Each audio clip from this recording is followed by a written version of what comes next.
Good evening and welcome back, humble viewer. Before we begin our story tonight, I invite you to get comfortable, settle into your bed or your chair, wherever you may be listening. Let the weight of the day begin to lift. I'm always curious to know where this story is traveling. If you feel inclined, leave a small note in the comments, telling me where in the world you are and what time it is for you. It's a nice thought, to know we are all sharing this quiet moment, scattered across the quiet hours of the globe. Tonight, we are going to travel back some 4,500 years. We are going to Giza, in the old kingdom of Egypt. We all know the image. The three great pyramids, standing like mountains of limestone and granite, defiant against the passage of millennia. They are symbols of power, of eternity, of a civilization so advanced its achievements still baffle us. But we are not here to talk about the pharaohs tonight. We are not here to talk about the gods, or the intricate mathematics, or the celestial alignments. We are here to talk about the people who built them, and why, for them, this monumental achievement was a life of profound and unrelenting misery. The story of your hardship does not begin at the base of the pyramid. It does not begin with the crack of a whip, as is so often and so incorrectly imagined.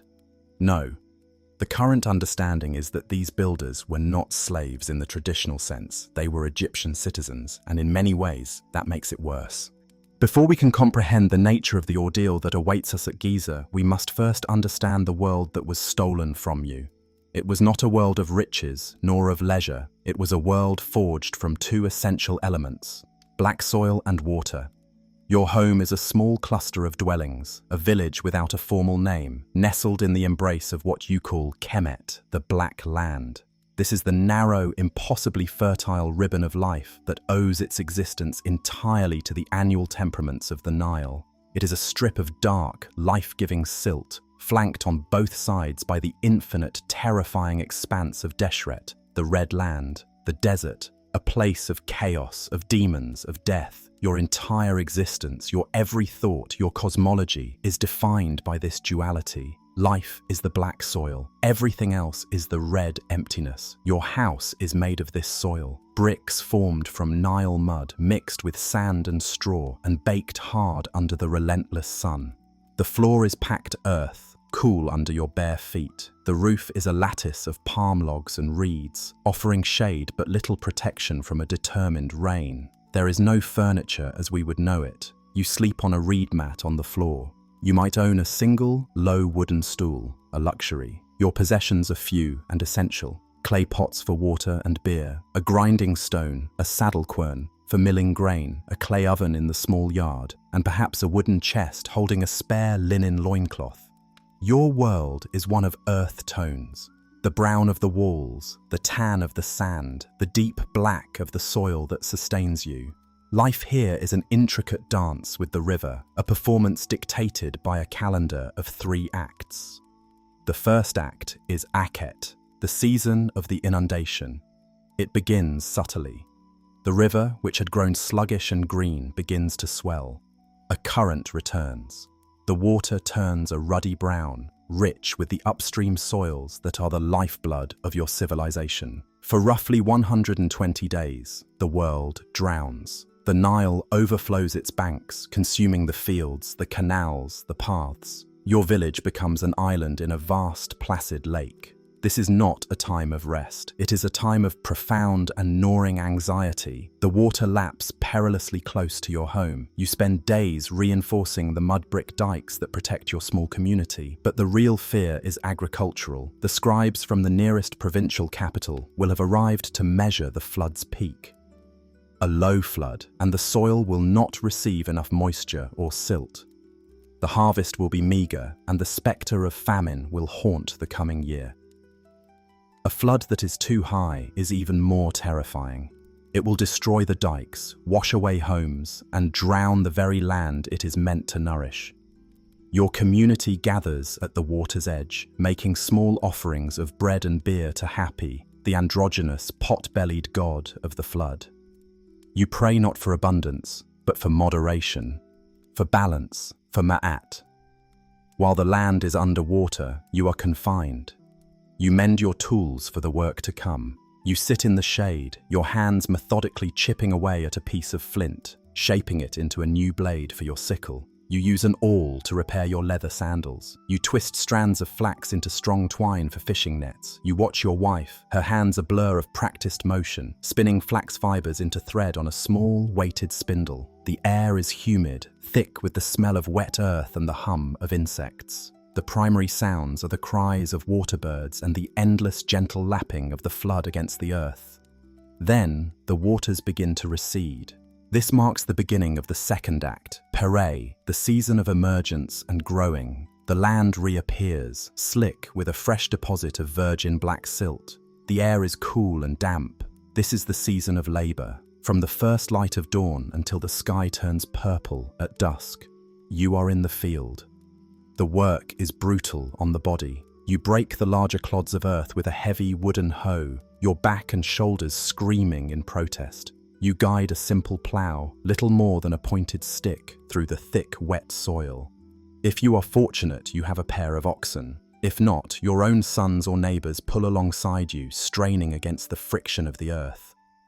Once the field is broken, you walk its length, broadcasting seeds from a reed basket, emmer wheat for bread, barley for bread and for the beer that is a staple of your diet, and flax for linen and oil. Then comes the unceasing toil of irrigation. While the flood provided the initial saturation, the growing crops need more.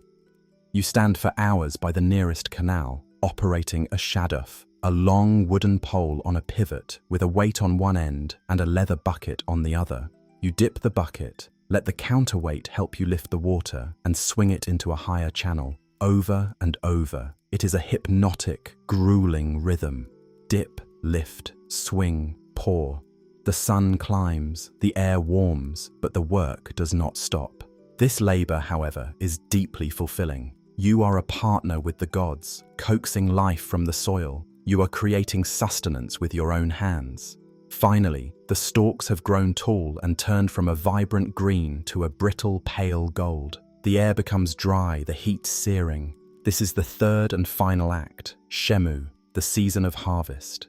The word means low water, and it is a time of desperate, frantic activity. The entire family is mobilized. You and your sons move through the fields, grasping bunches of wheat and slicing through the stalks with your wooden sickles. The flint blades, serrated and sharp, make a dry, rasping sound that fills the air. It is hot, dusty work. The chaff gets in your eyes, your nose, your throat. Thirst is a constant companion. Your wife and daughters follow behind, gathering any fallen ears of grain. Nothing can be wasted. The harvested grain is taken to a hard-packed threshing floor on the edge of the village. Donkeys are driven over the piles, their hooves separating the grain from the stalk. Then comes winnowing, where you use a wooden scoop to throw the threshed grain into the air. The wind, you pray, will carry away the lighter chaff, allowing the heavier grain to fall back to the floor. It is a dusty, inefficient process that can take days, but it ends in a moment of profound relief. The sight of your family's granary, a small, sealed mud brick dome, being filled. This is your wealth. This is your security. This is the culmination of the entire year's cycle. With the granary full, you know you have fulfilled your duty. You have upheld your small piece of the cosmic order. Your family will eat. This is your life. A relentless cycle of anxiety, toil, and relief. It is a hard life, bound to the earth, governed by water and sun. But it is a life of rhythm, of purpose, and of place. It is predictable, it is whole, and it is yours. And it is this very predictability, this delicate, hard-won balance that is about to be irrevocably shattered. It happens during a ket, the season of waiting. The fields are submerged under a placid brown sheet of water. The physical labor of the year is done, and an enforced stillness has settled upon your community. It is a time of repair, of storytelling, of watching the sky and the water, and of a low, persistent anxiety about the height of the flood. Your world has shrunk to the small island of earth upon which your village stands. The Nile, usually a highway of commerce and travel, is now a vast, quiet lake. The only vessels you typically see are the familiar stubby reed skiffs of your neighbors navigating between inundated villages. But today, a new shape appears on the horizon. It is not a wide, clumsy merchant barge piled high with amphorae or blocks of stone moving slowly with the current. It is not a small fishing boat. This vessel is long, narrow, and sleek. It moves with a predatory purpose against the gentle flow of the river, propelled by a team of rowers whose synchronized movements speak of discipline and state authority. As it draws nearer, details emerge that confirm it is an object of the central administration. The prow is carved into the shape of a papyrus flower, but painted upon it is the sacred Udjat, the watchful eye of Horus, a symbol of royal power and protection that feels, in this context, more like an eye of surveillance. The hull is constructed of fine cedar planks, a wood not native to Egypt, imported from Lebanon at great expense. It is painted a brilliant white, a stark, almost blinding contrast to the earthy tones of your entire world. At the center of the vessel, a canopy of fine white linen is stretched over a wooden frame, shielding its occupants from the sun. The very existence of this boat is a declaration of a different reality. It speaks of a world of wealth, power, and organization far beyond the comprehension of your village. It is an artifact from the realm of the gods and their living embodiment, the pharaoh. Word spreads without a sound. Work stops. The man mending his fishing net stills his hands. The women grinding grain in the communal yard look up, their faces suddenly taut. Children who were playing in the narrow alleys fall silent, sensing the shift in the collective mood. People begin to emerge from the cool darkness of their mud brick homes, shielding their eyes against the glare of the sun off the water, their faces a mixture of curiosity and a deep instinctual dread. This is not a visit, this is an intrusion. The boat does not seek a convenient landing, it creates one. The rowers expertly guide it to the muddy bank directly in front of the village center. A heavy wooden plank is thrown down with a thud that echoes in the sudden silence. Two men disembark. They are unlike any men you see in your daily life. They are scribes of the royal court. Their heads are shaved and gleaming. Their bodies are not hardened and scarred by agricultural labor, but are smooth and well-fed. They wear kilts of pleated, spotlessly white linen that fall to their knees, a fabric of a quality you have never touched. Around their necks are simple clay pendants that mark their official status. One man carries a scribe's palette, a rectangular piece of wood with wells for black and red ink cakes, a small water pot, and a slot for his reed brushes and pens. The other carries the object of true power, a rolled scroll of pale papyrus, sealed with a clay bulla bearing the impression of a royal seal. Your village elder, a man whose face is a roadmap of countless harvests and floods, shuffles forward. His posture is one of deep, practiced deference. He is the intermediary between your small world and the vast, inscrutable power of the state. He murmurs greetings, his words formal and cautious. The scribes do not return the pleasantries. Their faces are masks of bureaucratic detachment. They are not here to connect. They are here to execute a function. The senior scribe, the one with the scroll, makes a brief, clipped pronouncement. He speaks of the glory of the eternal king, Khufu.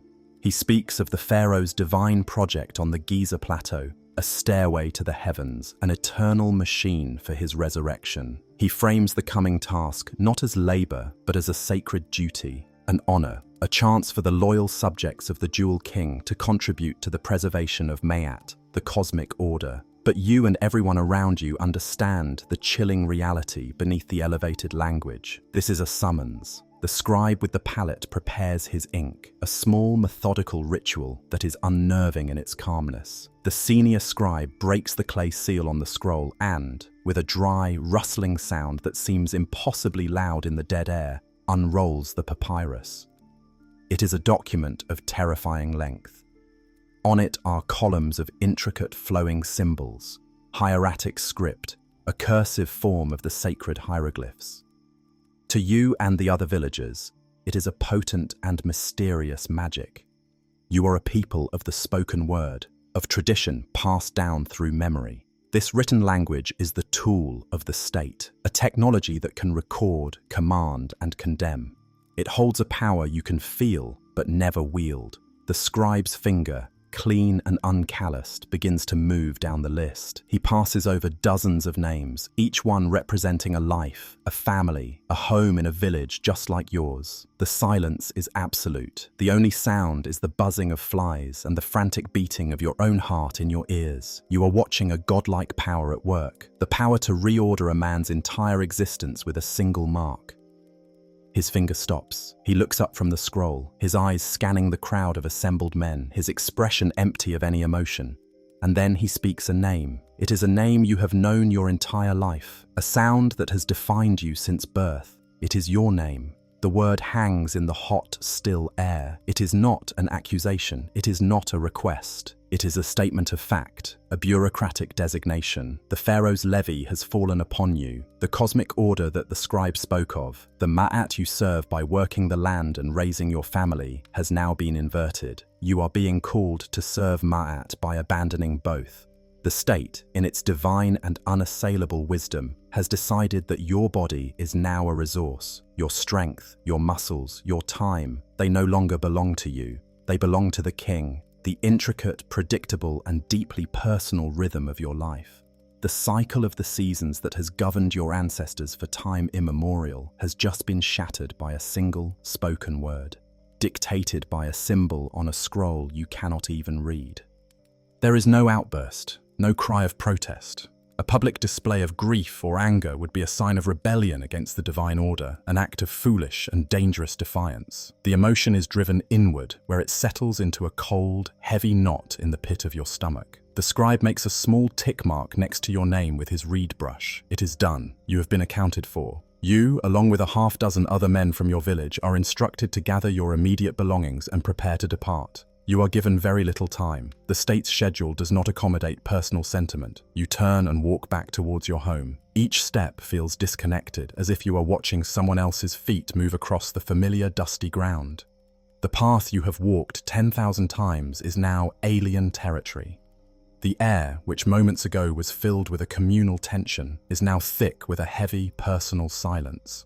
Your neighbors avert their eyes, not out of malice or indifference, but out of a shared sense of helplessness and perhaps a sliver of guilty relief that it was your name and not theirs that was called. Their pity is a tangible thing, and it feels like a shroud. You stoop to enter the low doorway of your home, stepping from the harsh glare of the sun into the relative cool and darkness within. Your wife is there. She has already heard. She stands perfectly still in the center of the small room, her face a mask of enforced composure. Her eyes, however, betray her. They are wide with a quiet, terrified understanding of what this means. This is not just a departure, it is a potential bereavement. You will be gone for months at the very least. You are going to a place of immense danger, a place from which men do not always return. There are no grand declarations of love or fear. Your language for such things is one of action, of presence, and you are about to be deprived of that. The conversation is conducted in clipped, practical phrases that feel wholly inadequate for the gravity of the moment. They called me. She nods, her throat working. I know. What do you pack for a journey into the unknown? The state will provide a basic ration of bread and beer, but it will be meager. Your belongings must be few, light enough to carry. You take your spare loincloth, a simple strip of woven linen, rough against the skin. You take the hardened leather waterskin, knowing that clean water will be more precious than any food. Your wife hands you a small, heavy lump wrapped in a piece of cloth. It is a portion of dried fish and a handful of hard, twice-baked barley cakes. It is a pitifully small amount of food, but it is all you have to spare, and it feels like an anchor to your life here. Your eyes fall upon the small collection of amulets kept in a niche in the wall. You bypass the household gods and select a small, crudely carved wooden figure of Taweret, the hippopotamus goddess, a fierce protectress of women and children. It is not for you, it is for your family. You press it into your wife's hand, a silent plea for her to keep them safe in your absence. For yourself, you choose a worn amulet of the dwarf god Bes. He is a grotesque, comical figure, but he is a powerful guardian against snakes and scorpions, creatures you have been told are common in the desert quarries. It is a small, desperate act of faith against the dangers you can imagine and the countless others you cannot. You look at your children. Your eldest son is old enough to understand that the weight of the family's farm work will now fall on his young shoulders. He meets your gaze with a new, terrifying gravity. Your younger children cling to their mother's legs, their faces buried in her kilt, sensing only that the emotional atmosphere of their entire world has been poisoned. You kneel down. What can you say? There are no words to explain the pharaoh's will to a child. You touch their heads, a simple gesture that feels like a final goodbye. The final moments are a study in restraint. You and your wife stand at the doorway. There is no embrace, no kiss. Such public displays are not your way. Instead, you place your hand on her shoulder and she places hers on your arm. You look into each other's eyes for a long moment, a silent exchange of everything that cannot be spoken, the fear, the love, the shared history within these mud brick walls, the desperate, unspoken hope of your return. This shared touch is your farewell. Then you turn and walk away. You do not look back. To look back would be to break. You join the other conscripted men near the royal barge. You are a small, somber group, bound by a shared, unfortunate fate. You are no longer individuals. You are no longer a farmer, a potter, a weaver. You are a gang, a crew, a unit of state labor. The scribes count you again, their lips moving silently, checking their tally against the list on the papyrus. You are now a number, a piece of inventory. The severance is complete. You have been surgically excised from the living tissue of your family and your community. The life you knew, the world of silt and water and seasons, is now behind you. Ahead lies the river, and at its end, a plateau of sand and stone where you will build a monument to a god-king's immortality, a project that will demand your youth, your health, and very possibly your life. You stand at the water's edge, clutching your small bundle, and wait for the command to board the boat that will carry you away from everything you have ever been. The command to board is given not as a shout, but as a simple, dismissive gesture from one of the scribes. You and the other men from your district shuffle up the wooden plank and onto the deck of the state vessel. The fine cedar planks feel alien under your bare feet, smooth and solid compared to the familiar packed earth of your village or the squelching mud of the fields. The barge is larger than it appeared from the shore, a vessel built for purpose, not for comfort. You are directed to the open central deck, a space already crowded with dozens of other men. They are strangers, yet their faces are familiar. They wear the same dazed, resentful expressions. They clutch the same small bundles of personal belongings. They are from other villages, other towns, all harvested by the same inexorable administrative process. You find a small space to sit on the hard deck, your back against the gunwale, and you are immediately subsumed into the anonymous mass of conscripted labor. The barge is a floating container of human resources. With a final lurch, the vessel is pushed away from the bank and into the main current of the Nile. The team of professional rowers, their bare backs gleaming with sweat, fall into a steady, powerful rhythm. The creak and splash of their oars becomes the new, monotonous soundtrack of your existence. You watch the shoreline of your home, your entire world, recede. The familiar shapes of the sycamore fig tree, the village dike, the flat roofs of the houses, they all shrink, flatten, and lose their definition until they are finally swallowed by the shimmering heat haze on the horizon. A profound sense of dislocation settles upon you. You are untethered, adrift on a current moving in the wrong direction, north, away from the familiar lands of Upper Egypt, towards the power center of the Delta and the great necropolis. The days on the river blend into a single, continuous experience of heat and monotony. By day, the sun is a merciless, white-hot disk in the sky. There is little shade on the open deck, and you huddle together, trying to find some small relief in each other's shadows. The glare off the water is blinding, and you learn to stare at the floor of the boat or to keep your eyes half closed. At night, the desert air can bring a surprising chill, and you sleep fitfully on the hard planks, huddled together for warmth. The strange proximity to so many unknown bodies, a constant, low-level discomfort. Your rations are distributed once a day by a junior official. It is your first taste of state-sponsored sustenance. You are given a coarse, dense flatbread made from barley. It is gritty and dry, a world away from the slightly sweeter emmer bread your wife bakes in your clay oven at home.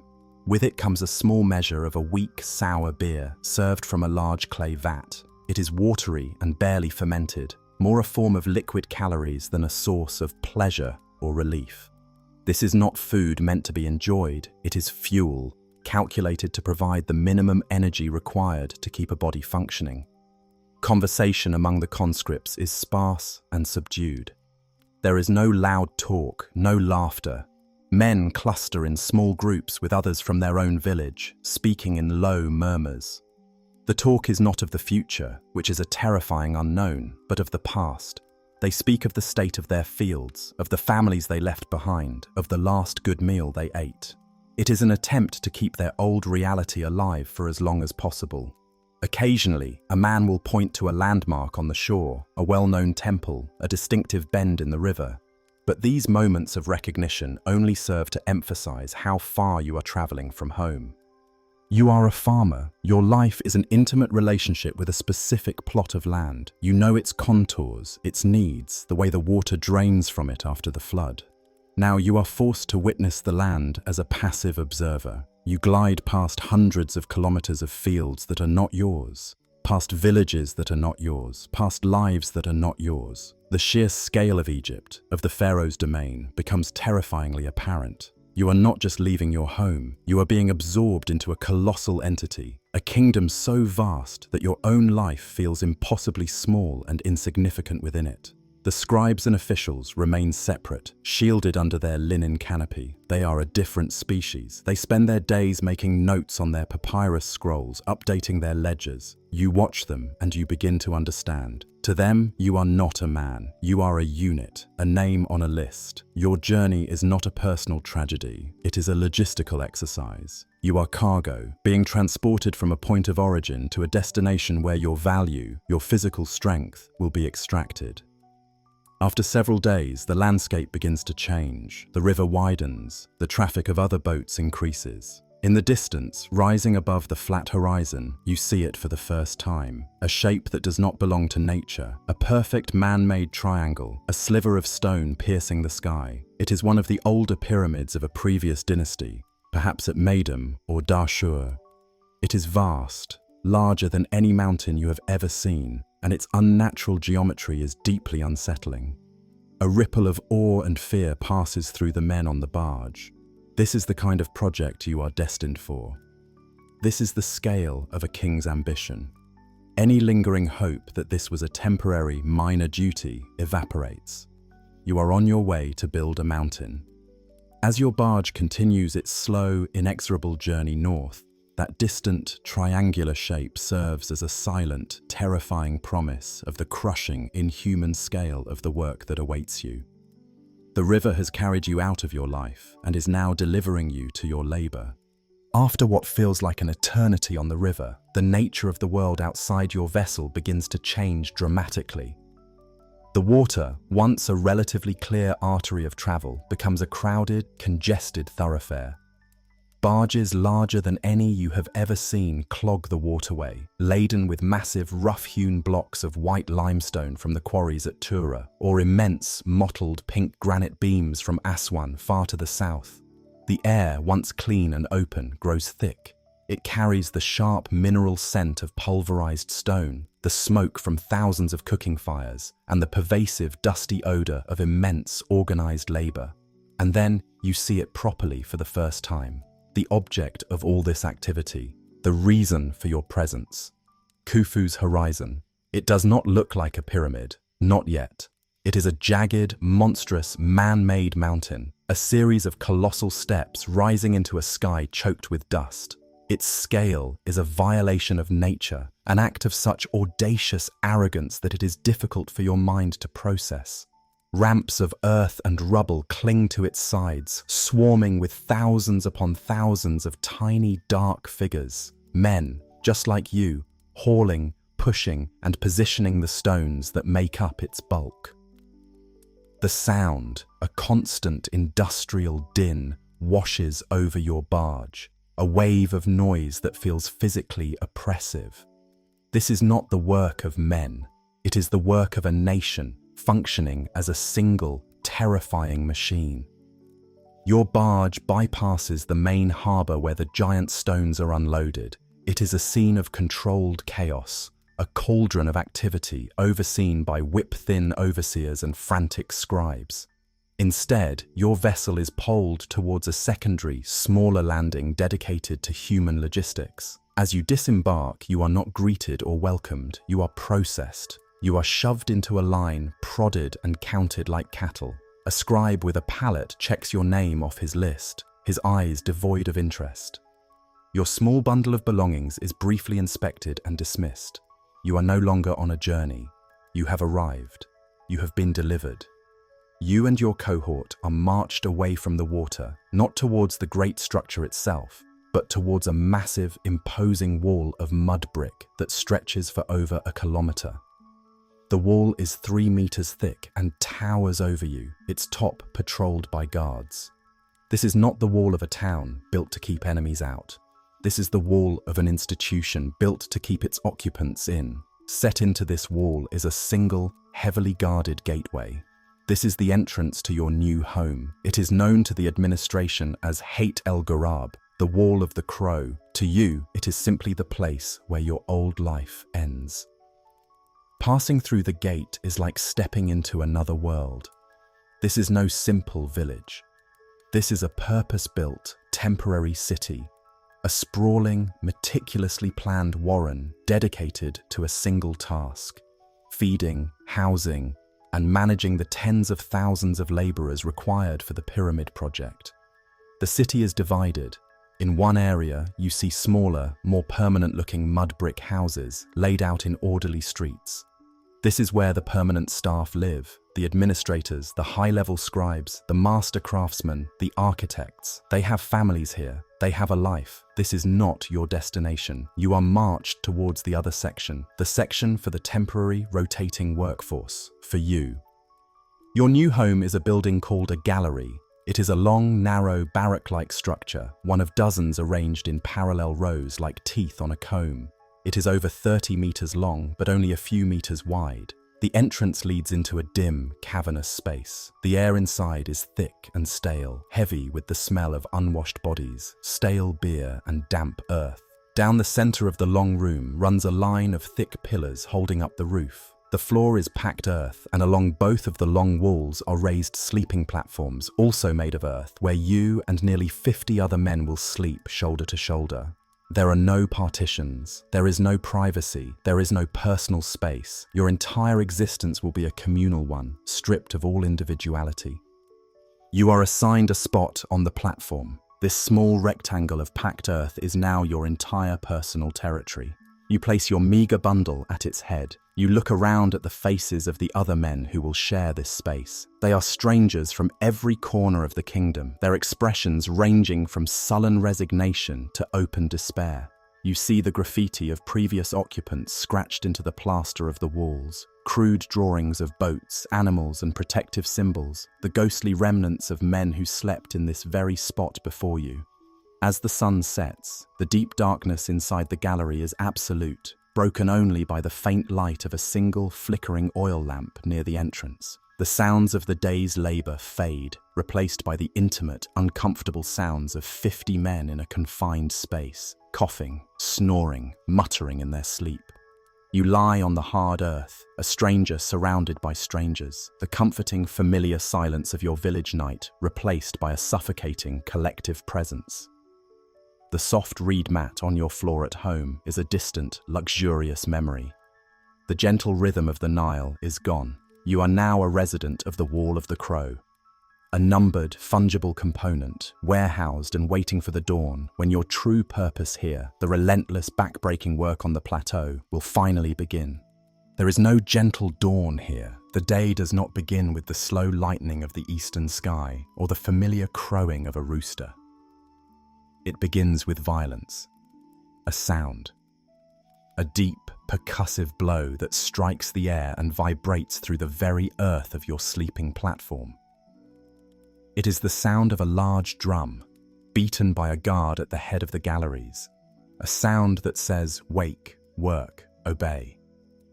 It is the official heartbeat of the entire complex, a rhythm that has nothing to do with life and everything to do with labor. You are jolted awake, not into the soft, familiar light of your own home, but into the disorienting, subterranean gloom of the gallery. The air is thick, stale, and already warm, carrying the sour breath of your 50 sleeping mates. A collective groan rises from the men around you.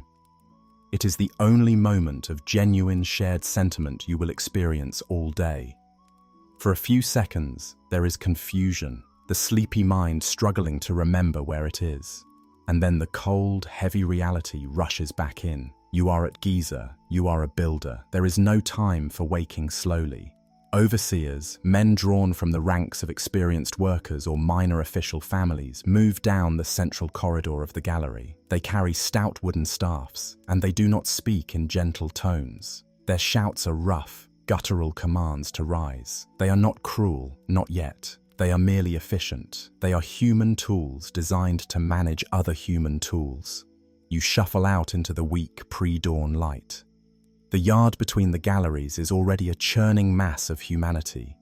Thousands of men, all clad in simple linen loincloths, all with the same dazed, tired look in their eyes.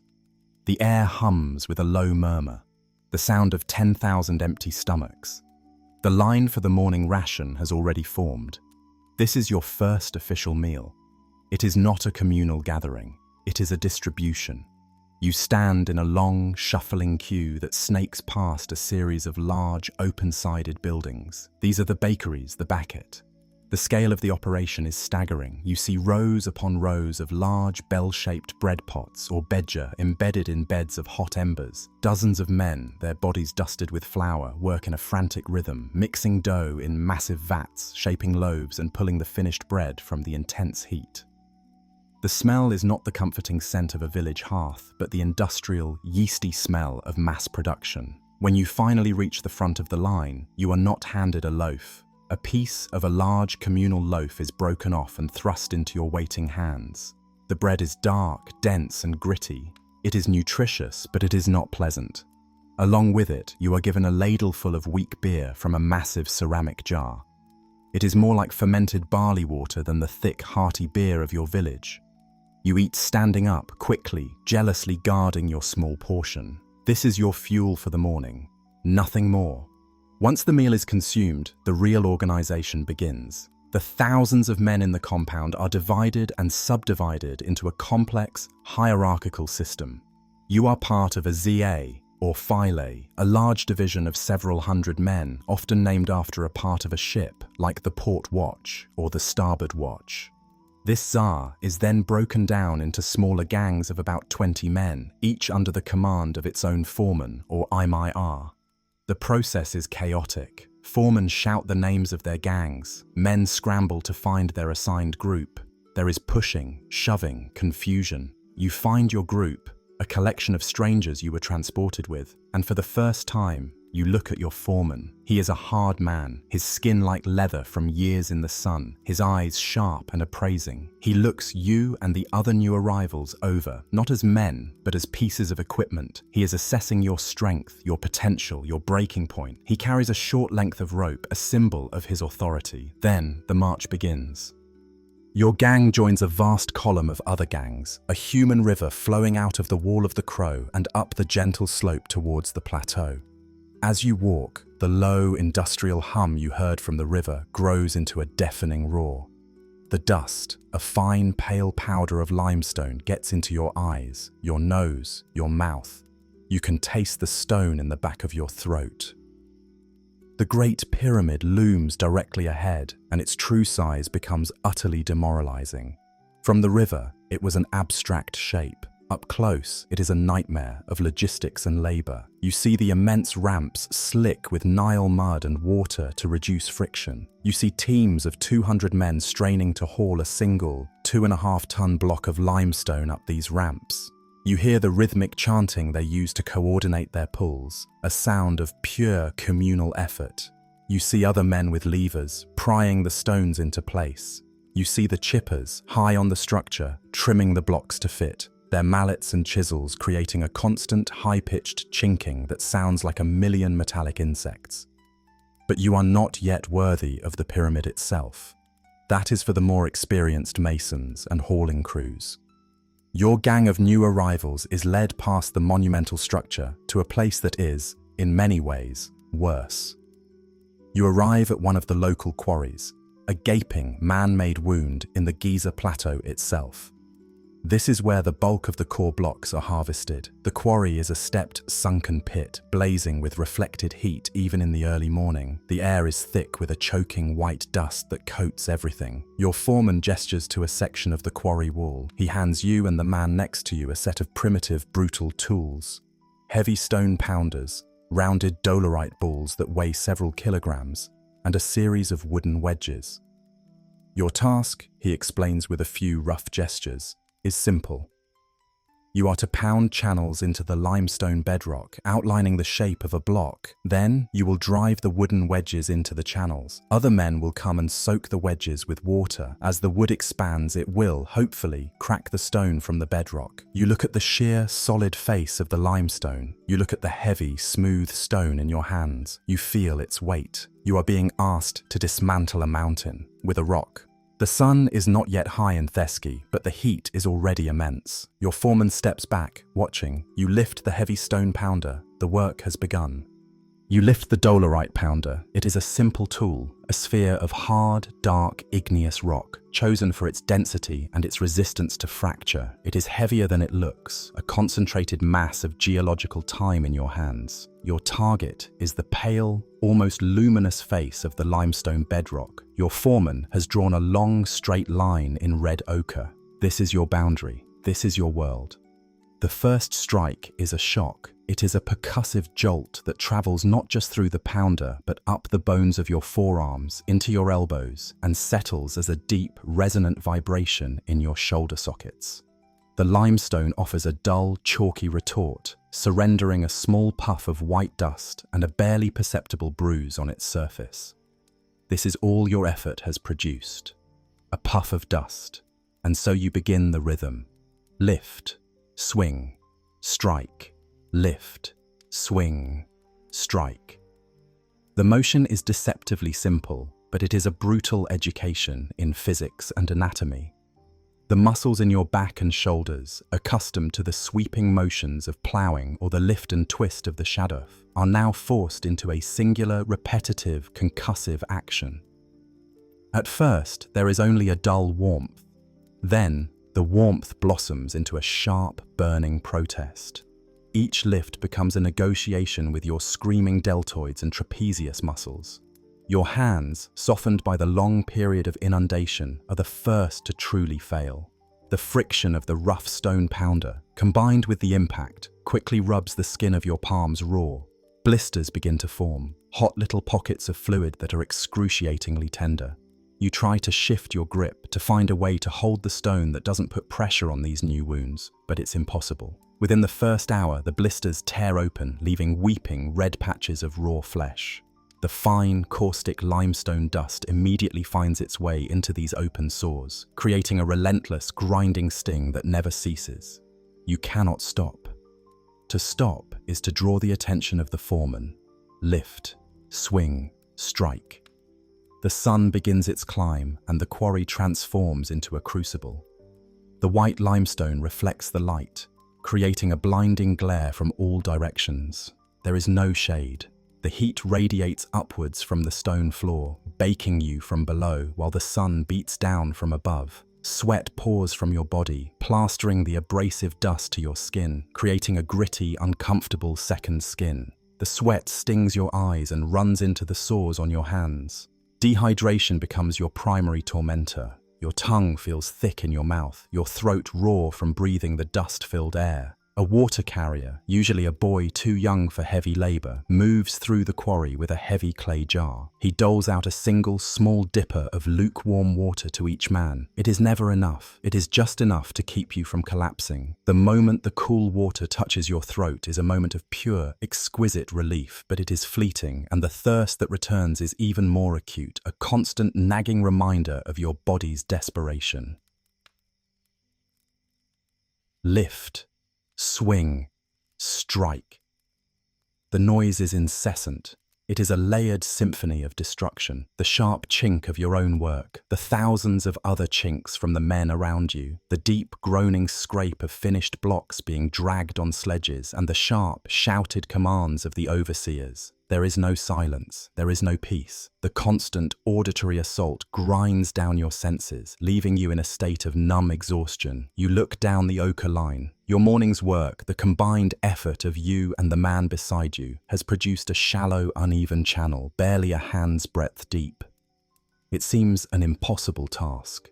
You look at the vast expanse of the quarry face, and you see this same process repeated 1,000 times over. It is a vision of hell. By midday, the physical pain has become a new state of being. The sharp burns in your muscles have subsided into a deep, permanent ache that seems to have settled into your very bones. Your back is a column of fire. Your hands are a bloody mess, but they are already beginning to go numb. You are no longer thinking, you are merely an automaton, a component in a larger process. Lift, swing, strike.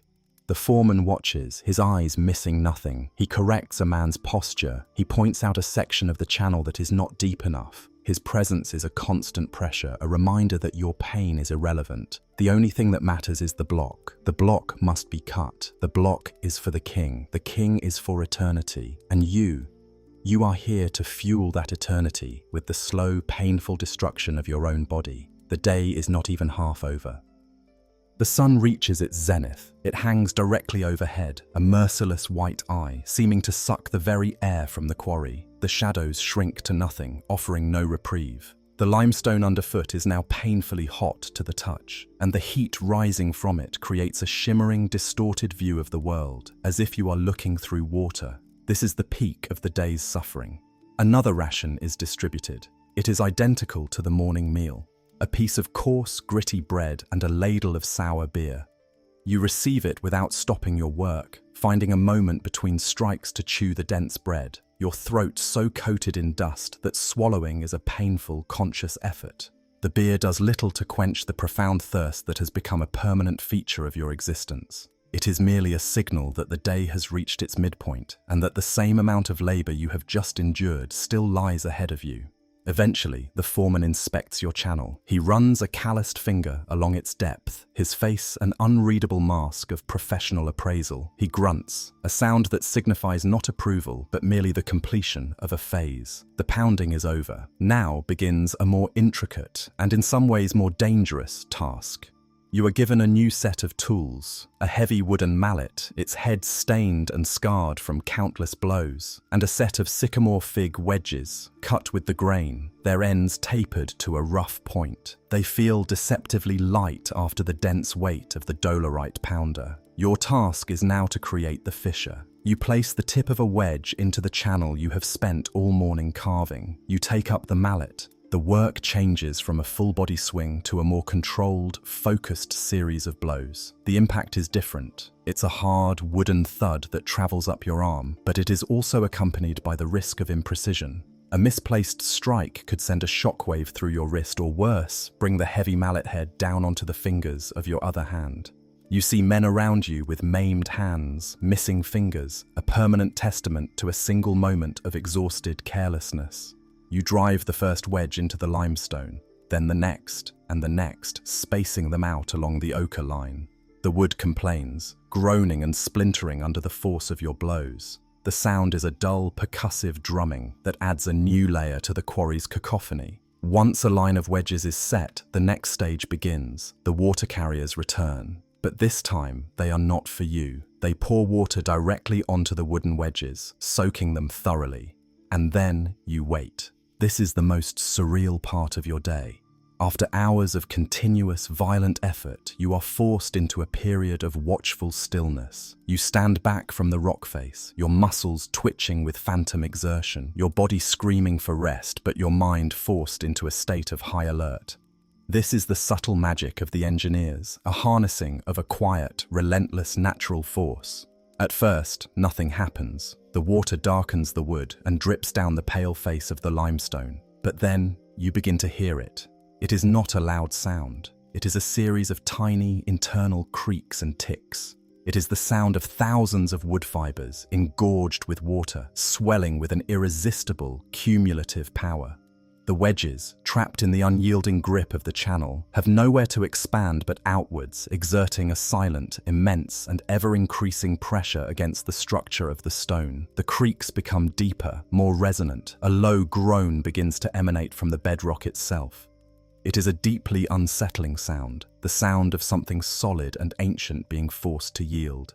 You can feel a faint vibration through the soles of your feet. The tension in the air is palpable. All the men who worked on this section of the wall stand back, watching, waiting. The break, when it comes, is not a clean crack. It is a deep, tearing, resonant groan. A shudder runs through the entire ledge. A fissure appears, a dark line that spiders its way between the wedges. Dust puffs from the new crack as the monolithic integrity of the stone is finally broken. The process is complete. A 2.5-ton block of limestone, a piece of the earth that has not moved for millions of years, has been severed from its foundation. For a single, fleeting heartbeat, you feel a spark of something like accomplishment, a sense of awe at the power you have helped to unleash. The feeling is immediately extinguished. Before the dust has even settled, the lever and sledge crews move in. They are different gangs, specialists in extraction. They swarm the newly freed block with long, heavy wooden levers, wedging them into the new fissure. Your foreman is already pointing you to a new patch of untouched bedrock where another red ochre line has been drawn. The freed block is not yours. You will never see it again. It belongs to the hauling crews, and then to the masons, and ultimately to the pyramid. You are merely the first, brutal stage in a long assembly line. Your moment of triumph is simply a signal that your cycle of labor must begin again. You pick up the heavy dolerite pounder. You face the new, raw, unbroken surface of the stone. You lift the pounder, and you begin to strike again. The day does not end gently. It is severed. A long, mournful blast from a cattle horn echoes across the plateau, a signal from the central administrators that the designated hours of labor are complete. Tools are dropped. The mallets and pounders fall to the dusty ground with a series of dull, final thuds.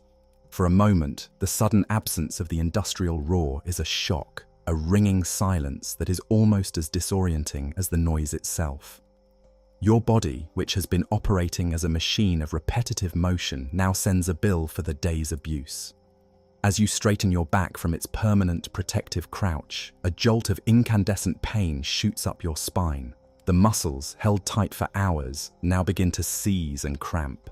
A deep, visceral tremor runs through your limbs, the aftershock of thousands upon thousands of impacts. You look down at your hands.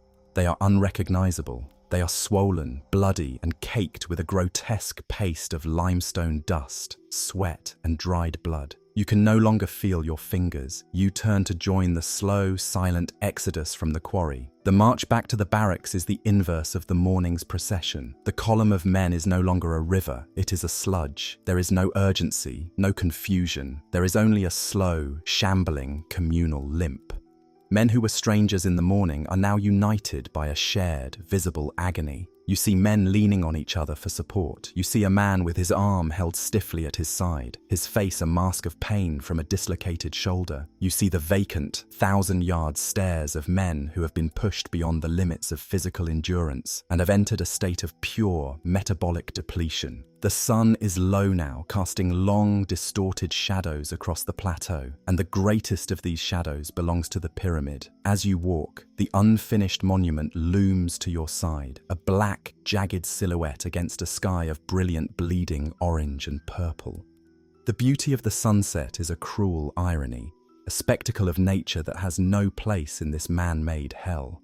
The shadow of the great structure creeps across the landscape, a wave of darkness that swallows the quarries, the workshops, and the sprawling temporary city. It feels like a living thing, the physical manifestation of the king's ambition, and it is consuming your world.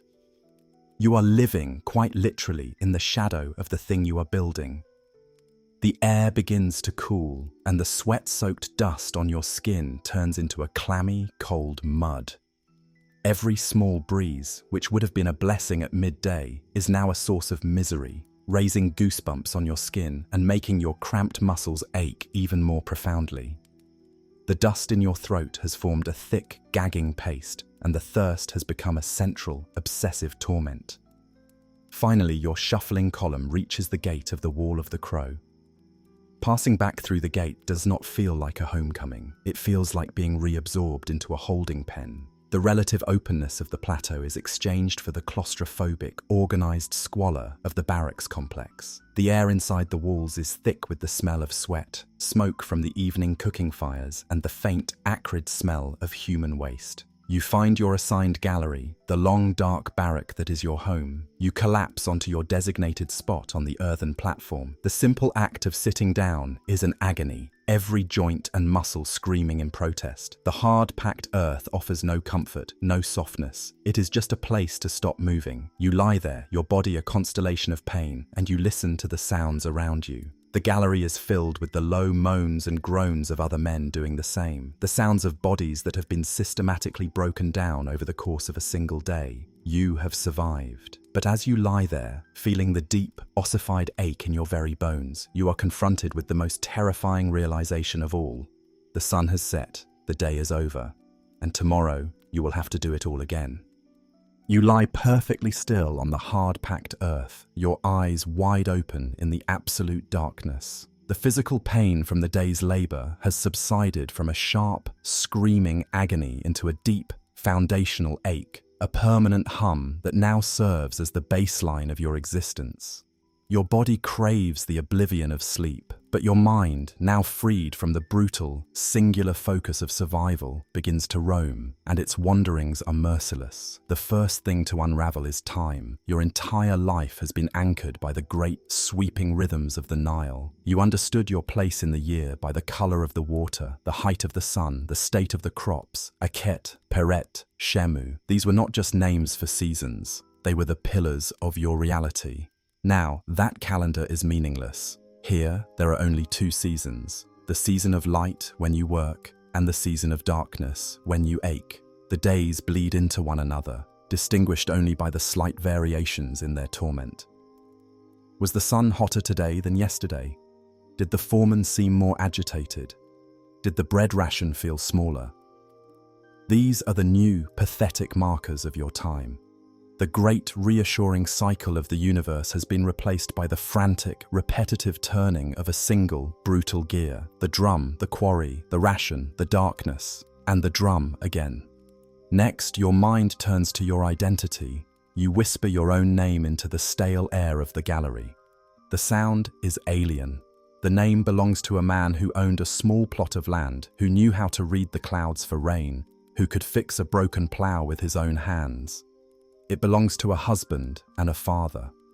That man seems like a distant relative, a character in a story you were told long ago. Here you are not that name. Here you are a body. You are a pair of hands to hold a pounder, a pair of shoulders to strain against a rope. You are a member of the strong arm gang under the foreman Nebu. You are a number in a scribe's ledger. Your skills, your knowledge of the land, your personal history, these are useless currencies in this new economy of brute force. The state has not just conscripted your body, it has hollowed out your sense of self, leaving only a shell whose only purpose is to perform a function. And then come the memories. They are the most dangerous phantoms of all. They arrive unbidden. The memory of the specific way the light fell through the doorway of your home in the late afternoon. The exact smooth feel of the worn wooden handle of your favorite hoe. The sound of your child's laughter, a sound so clear and so pure that it causes a physical pain in your chest, a sharp intake of breath in the darkness. You remember the taste of a date, fresh from the palm tree, a sweetness so intense it seems impossible now. You try to conjure your wife's face. You can see her eyes, but the image wavers, threatens to dissolve. You fight to hold onto it, a desperate act of will, because you realize with a chilling horror that the details are already beginning to fade. The relentless, grinding reality of Giza is a coarse stone that is slowly but surely scouring away the fine etchings of your past. These memories, which should be a comfort, have become instruments of torture. They are windows into a paradise you have lost, a life you may never return to. You think of the pyramid, You try to comprehend its scale, not as a structure, but as a sentence. You saw the scribe's calculations on a shard of pottery, a simple administrative note not meant for your eyes. You saw the signs for thousands, for tens of thousands. You have a farmer's practical sense of numbers. You calculate the number of blocks your gang frees in a day. You try to multiply that by the thousands of other men working. Then you try to imagine the total number of blocks needed for that monstrous thing outside. The number is so large, it is functionally the same as infinity. And with that calculation, the last vestiges of hope begin to crumble. This is not a project that will be finished in a few seasons. It will take years, decades, a man's entire working life. You will grow old here. You will be one of the hollow-eyed, sinewy old men you see supervising the water boys. Or you will make a mistake, a slipped foot on the ramp, a falling stone, a festering wound. You realize, with a cold, calm certainty, that you will almost certainly die here. Your body will not be returned to your village to be buried by your family. It will be interred in the sand of the workers' cemetery, a forgotten grave marked only by a simple stone. Your only legacy, a single, infinitesimal contribution to a king's tomb. You lie in the dark, a nameless man, in a timeless place, building an infinite tomb.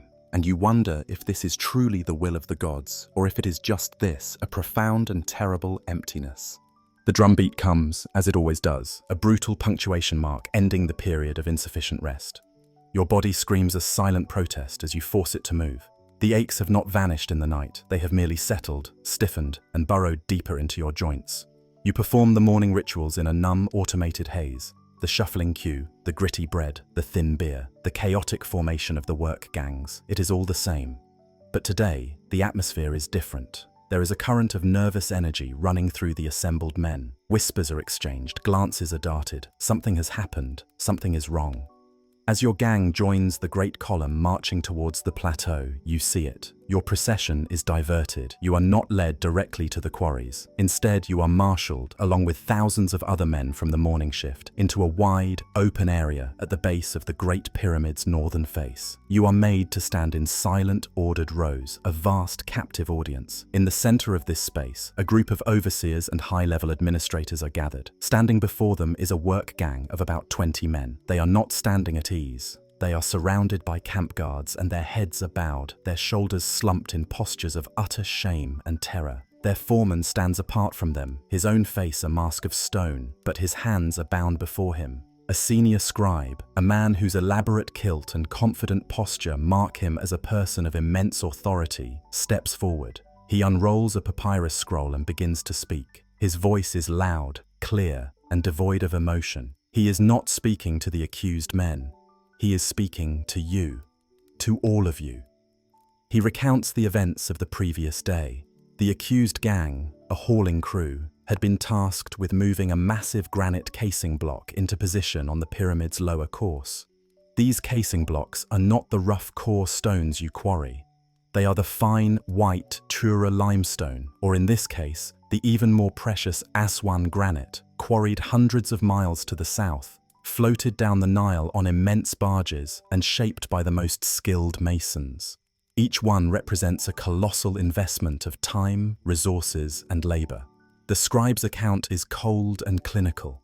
He speaks of a snapped rope, of a moment of poor coordination, of the great multi-ton block slipping from its wooden sledge. You can imagine the scene perfectly. The desperate, panicked shouts, the splintering of the massive wooden lever, the horrifying, stomach-lurching groan of the stone as it began its descent down the ramp, men scrambling to get out of its path.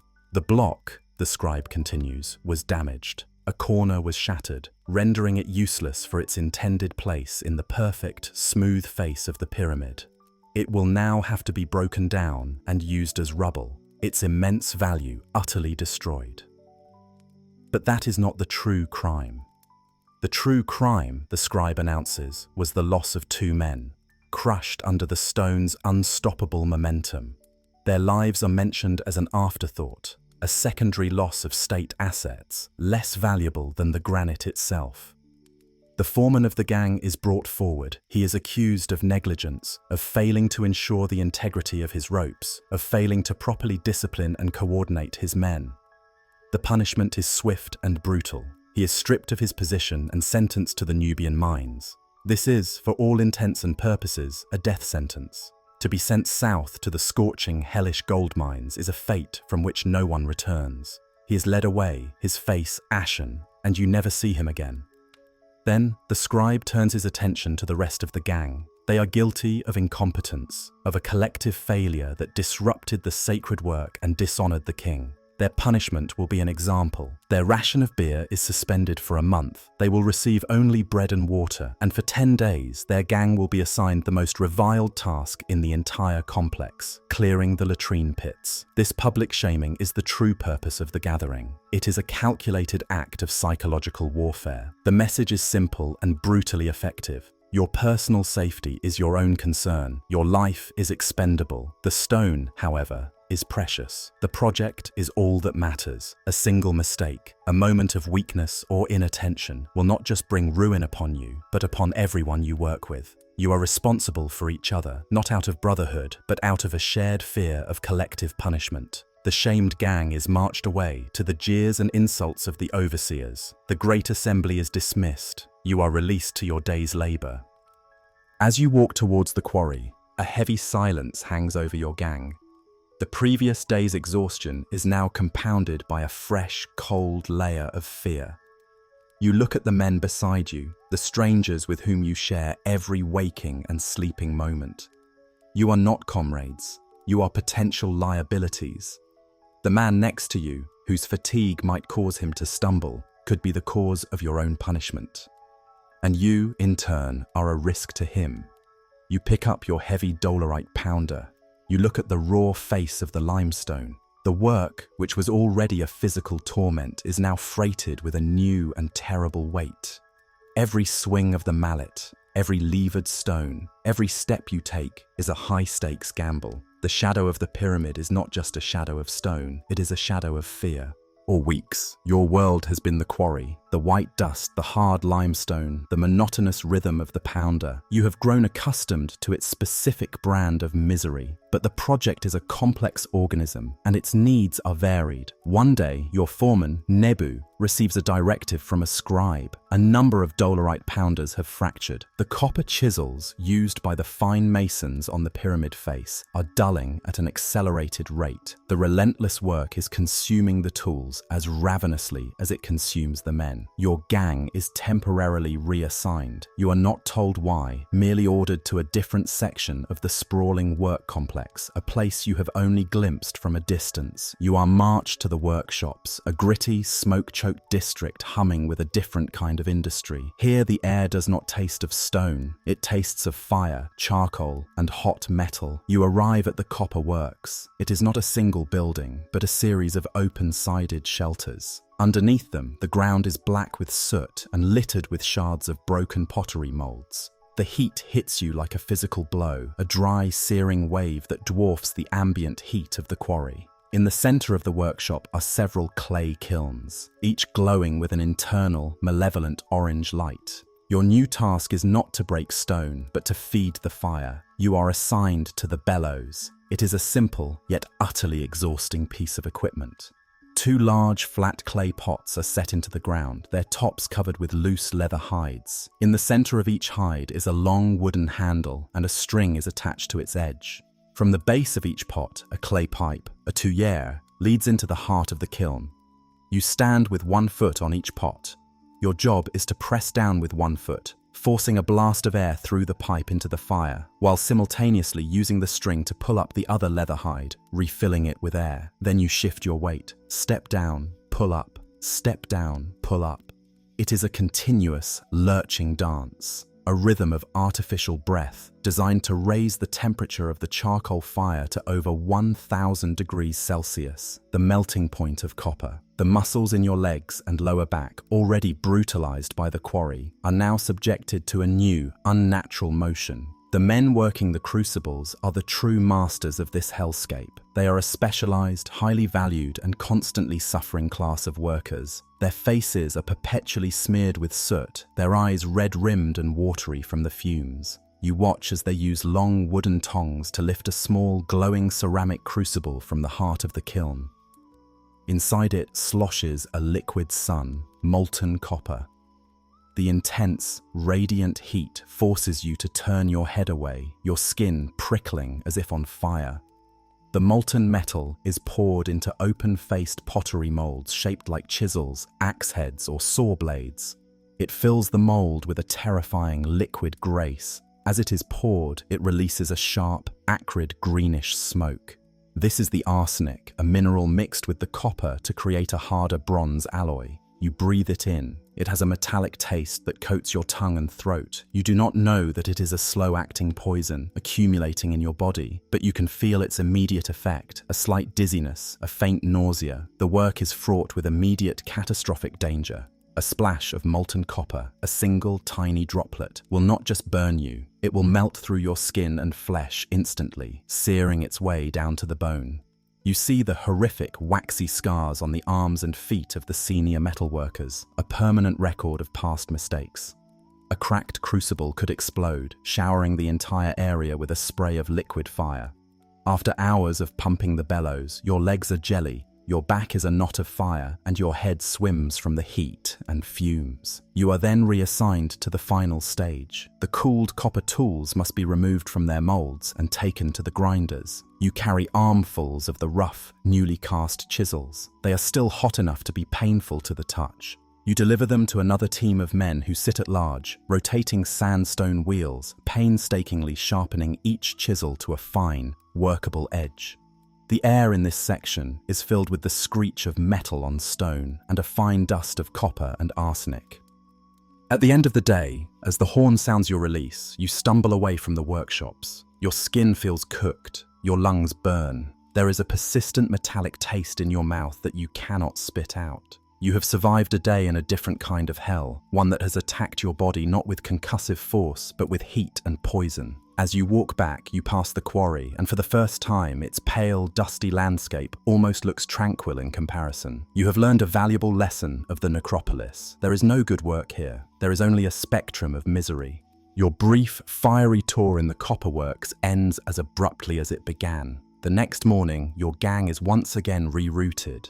This time, you are marched not towards the high, dry plateau, but down towards the water.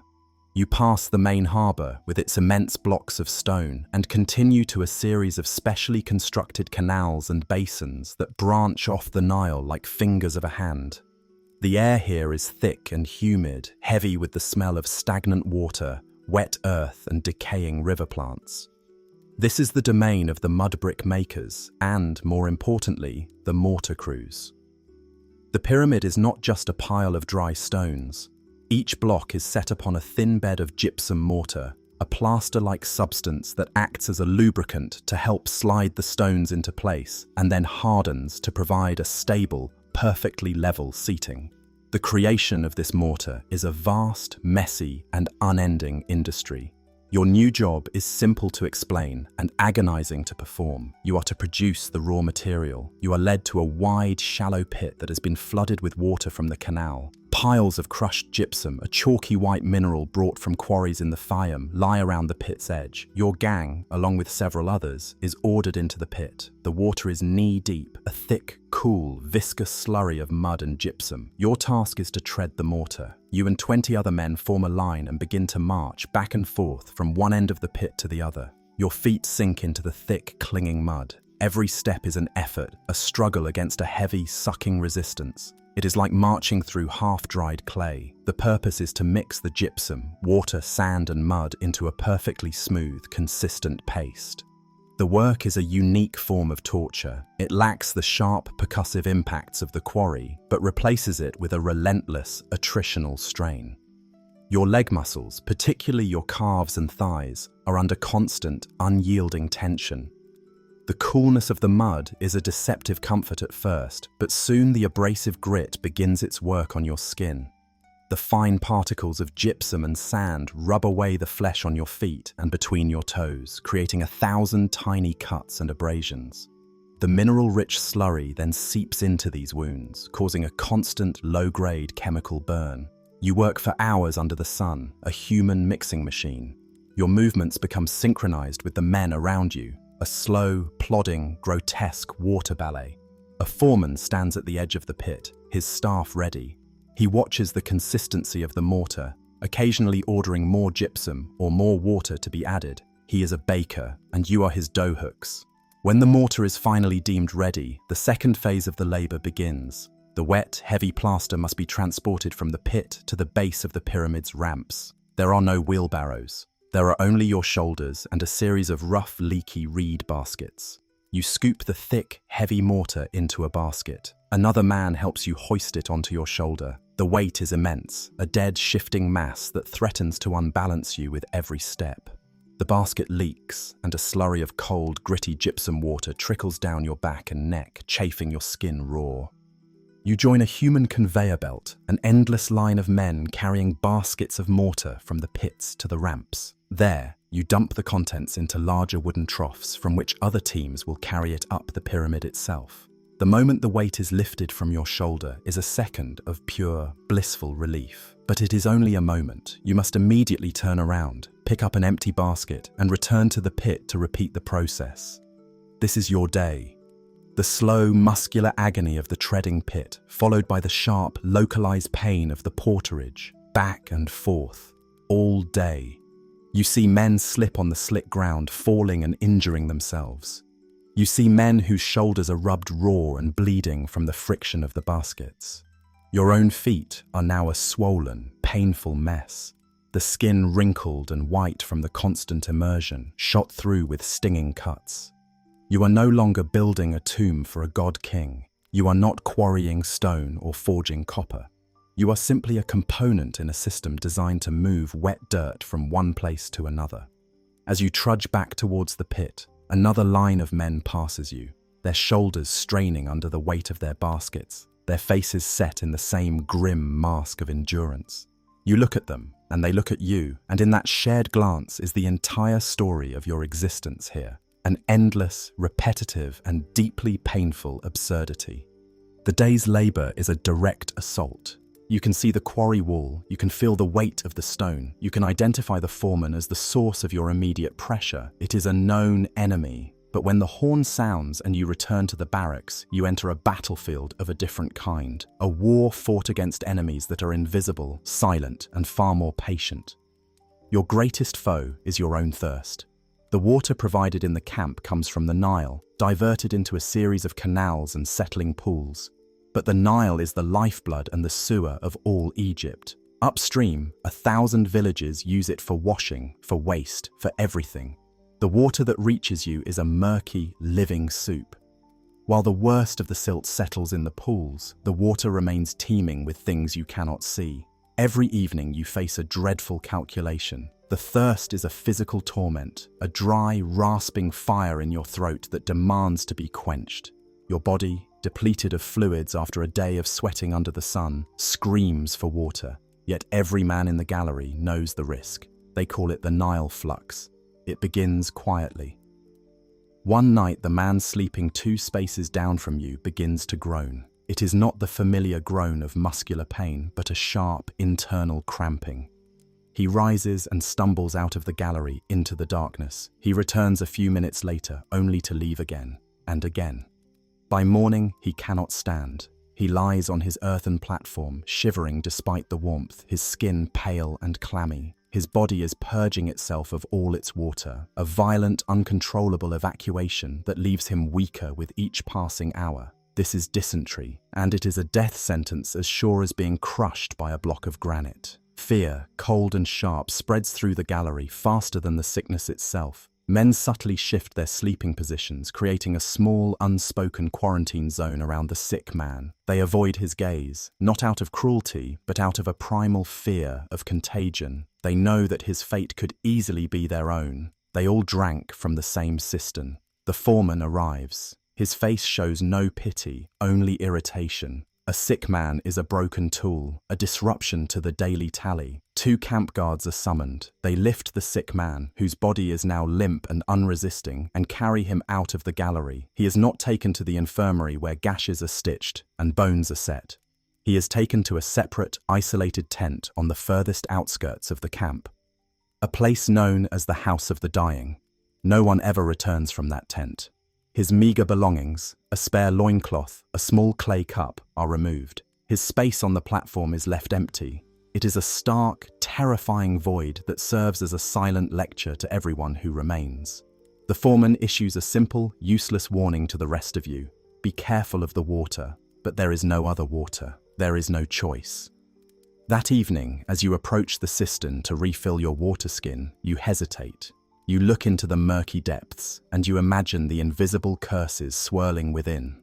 The buzzing of the mosquitoes seems to grow louder, but the thirst is a tyrant. You dip your skin into the water, your hand trembling slightly, and as you lift it to your lips, you are no longer just a laborer. You are a gambler, staking your life on a single, desperate drink. The state provides for your basic needs, but it provides nothing for your humanity. And in the vacuum of that neglect, a desperate and predatory micro-society emerges in the darkest hours of the night. When the foremen are asleep and the camp is officially silent, the real camp awakens. The most common predator is the petty thief. You learn quickly not to leave anything unattended, ever. The extra half loaf of bread you were saving, the small wooden amulet that is your only connection to home, the spare strip of linen you use to bind your raw hands, all are currency.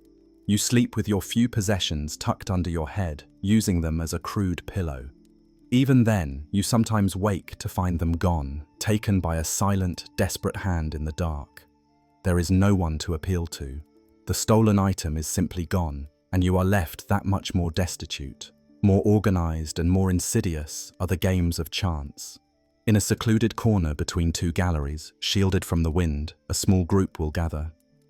The game might be senet, played on a board scratched into the dust, with pebbles and broken pottery shards for pieces. Or it might be a simpler game of dice, played with carved and painted animal knuckle bones. The men who play are not seeking entertainment, they are seeking a miracle. They wager the only things they have: tomorrow's bread ration, a favor from a friend who works in the kitchens, a copper ring they manage to hide from the scribes. They are gambling for a sliver of hope, a tiny advantage in a world with none. And at the center of this web is always a man who does not gamble. He is the one who runs the game. A long-term worker, perhaps, one who has learned the brutal calculus of the camp. He offers credit to new arrivals, preying on their despair. A man loses his next day's ration, so the gambler offers him the bread on loan to be repaid with 2 rations the day after. And just like that, the man is trapped. He is now working not just for the pharaoh, but for his fellow laborer. To fall into this kind of debt is to starve, to grow weak, and to eventually fail in the quarry, inviting a punishment far worse than hunger. This shadow economy extends to all things. A man who works in the kitchens can steal you a piece of roasted duck for a price. A man who works with the scribes can, for a favor, remove your name from a particularly dangerous work detail. Self-proclaimed magicians sell worthless amulets guaranteed to protect you from a falling stone or a scorpion's sting. You learn to navigate this treacherous landscape. You learn to trust no one. The man sleeping next to you, who shares the same misery during the day, might be the one to steal your food at night. The friendly face offering you a chance to double your ration is likely setting a trap that will lead to your ruin. The pyramid is built by a vast army of men, but you are not brothers in arms. You are competitors in a desperate game of survival. The state crushes you from above with labor. The land attacks you from below with disease. And in the darkness, all around you, are the grasping hands of other desperate men. There is no safety. There is no sanctuary. There is only the constant wearing pressure from every conceivable direction. The body is a remarkable thing. It can adapt. It can harden. But it always keeps a record. Every day at Giza, the scribes make their marks on papyrus, but the earth and the stone make their own, more permanent marks on you. After months in the quarry, your hands are no longer your own. The skin, once repeatedly torn and blistered, has now surrendered. It has thickened into a dense, yellowed callus, a permanent leather-like glove. You can press a sharp stone into your palm and feel only a dull pressure. This new skin is a useful tool, but it is numb. You can no longer properly feel the texture of your own clothing or the warmth of a cup. Your hands have become implements, detached from your senses. Your back is a landscape of permanent pain. The constant lifting, the unnatural postures of quarrying and hauling have reshaped your very skeleton. You feel a persistent, grinding ache in your lower vertebrae that never truly goes away. When you wake in the morning, your spine is a stiff, locked column. You have to move slowly, deliberately, forcing each joint to unlock with a series of dull, painful clicks. You see the older men, the veterans of many work seasons, and you see your own future. They are permanently stooped, their backs bent into a permanent curve, as if they are still carrying the weight of a stone they set down years ago. But the most insidious damage is done to your lungs. The Giza plateau is in a perpetual haze of its own creation.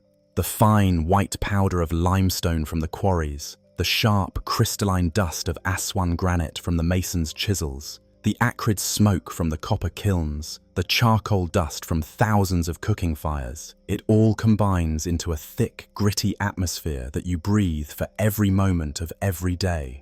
It begins as a simple cough, a quarryman's hack that everyone dismisses, but it never leaves. It deepens, settling into your chest. In the quiet of the gallery at night, you can hear a faint wheeze with every breath you take. Sometimes you wake up coughing, a deep, racking spasm that produces a thick, grey phlegm. You are slowly, inexorably petrifying from the inside out. Your lungs are becoming as hard and as useless as the stones you quarry. The sun, once a partner in the cycle of growing, has become a relentless enemy. Your skin is burned, weathered, and cracked, permanently darkened to the color of baked earth. The constant glare has damaged your eyes. The world has a slightly hazy, washed-out quality. You find yourself squinting constantly, even in the dim light of the gallery. These are not the clean, heroic wounds of a battle. They are the slow, humiliating degradations of attrition. The state does not need you to be healthy. It just needs you to be functional. It will use your body until the accumulated damage renders it useless, and then it will discard you and take another. You look at your own scarred hands. You feel the permanent ache in your spine. You hear the whistle in your own breath, and you understand. You are being consumed, not quickly, not mercifully, but particle by particle, breath by breath, day by day. The body can be hardened, but the spirit is a softer material. The relentless, crushing meaninglessness of the work creates a vacuum, a deep hunger for any sign of purpose or identity beyond that of a state-owned tool. And in the cracks of this brutal system, men find small, desperate ways to declare that they still exist. One of the most powerful ways is to leave a mark. During a rare moment of rest, perhaps while waiting for a hauling crew, you might see a man take a shard of broken pottery and a sharp piece of flint. He will carefully, meticulously scratch a series of symbols onto the shard. It might be a crude drawing of a boat from his home village on the Elephantine Island. It might be the hieroglyph for his own name. Or it might be the name of his work gang, the Drunks of Menkore, or the Friends of Khufu. These are not official records. They are small acts of defiance. They are graffiti that says, "I was here, my gang was here, we were real." These marks are sometimes found by archaeologists buried deep within the pyramid's core, unseen for 4,500 years. They are tiny human whispers left inside a monument built for the glory of a single divine name. They are a desperate attempt to attach a personal identity to an anonymous and overwhelming task. Another way to find meaning is through a distorted form of competition. The foremen encourage it. They will pit one gang against another. Which gang can quarry the most blocks in a day? Which gang can haul their stones up the ramp the fastest? The prize is negligible, an extra ration of beer, a slightly better cut of dried fish, but the true reward is a fleeting sense of superiority. For a brief time, your gang is not just a random collection of conscripts. You are the strong arm gang, the best on the southern quarry face. You feel a flicker of pride, a sense of belonging and shared purpose that is entirely absent from the grander project. This pride is a tool used by the overseers to make you work harder, to push your body past its limits for no real gain. You know this. But the hunger for that feeling, the need to be more than just a number, is so powerful that you fall for the trick every time. In the quietest moments, meaning is sought in faith. You see men scratching the symbol of the Udjat eye onto the side of a block, a quiet prayer for the protection of Horus on its dangerous journey up the pyramid. They are not just building a tomb, they are participating in their own small way in a sacred act. By sanctifying the stone, they sanctify their own labor, elevating it from pure drudgery to a form of holy service. These efforts, the graffiti, the competition, the personal prayers, are all defenses against the crushing nihilism of your existence. They are the spirit's desperate attempt to build its own small structure of meaning within the shadow of the great, meaningless mountain of stone. They do not make the work less painful. They do not make the rations larger or the nights shorter. But they are the difference between being a man who is forced to build a pyramid and being nothing more than a living stone, used up and forgotten. Most days are identical, a closed loop of labor and exhaustion. But on a few rare occasions, the suffocating bubble of your world is pierced by a reminder that another, entirely different reality exists alongside your own. It happens without warning. A series of sharp commands echo across the plateau. Foremen bark at their crews to halt. The rhythmic chanting of the hauling gangs ceases. An unnatural quiet descends, the silence of thousands of men holding their breath. You are ordered to stop your work, to stand aside and to avert your gaze. You are to look at the ground. Then you hear it. The sound of music. The clear, sweet tones of flutes. The steady pulse of drums. The metallic jingle of sistrums. It is a sound so alien to this landscape of pure function that it feels like it's from another world. A procession is passing by. It moves along the paved causeway that connects the pyramid to the valley temple below. You risk a glance from the corner of your eye. You see ranks of priests in pristine, pleated white linen robes, their shaved heads gleaming. You see soldiers in full regalia, carrying spears and colorful banners that snap in the wind. You see women, their faces veiled, shaking the sistrums that produce that strange, rattling music, a sound meant to soothe the gods. And in the center of it all, shielded from the sun by a large, ornate canopy carried by attendants, is a glimpse of someone who is not a worker. It may be a high-ranking noble, a vizier, or even a member of the royal family. They are carried on an elaborate sedan chair. You catch a flash of impossibly fine linen, of intricate gold jewelry that glitters in the harsh sun, of a body that is clean, well-fed, and unburdened.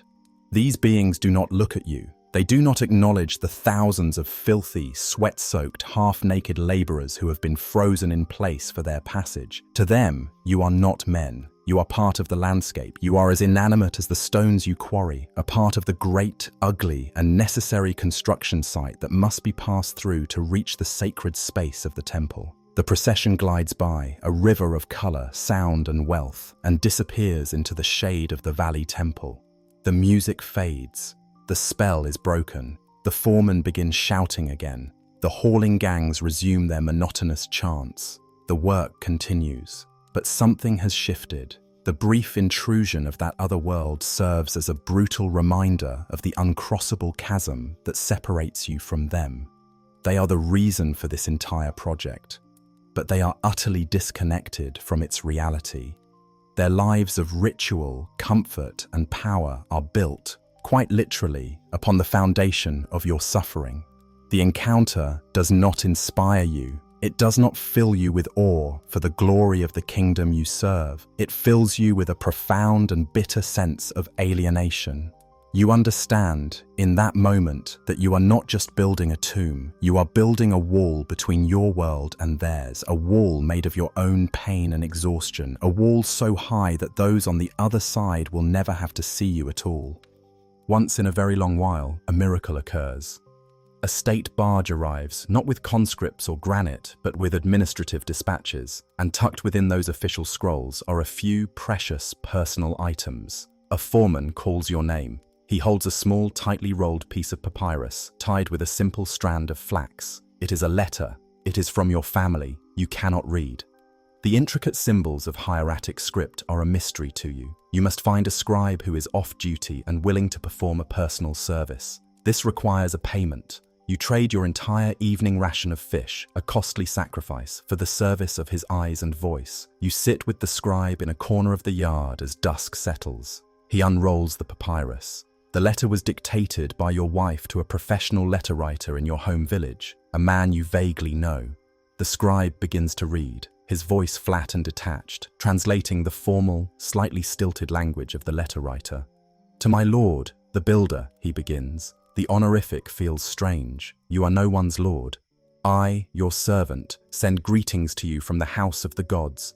May they keep you in health and return you to me safely. The letter speaks of the village. The inundation was a good one this year, not too high, not too low.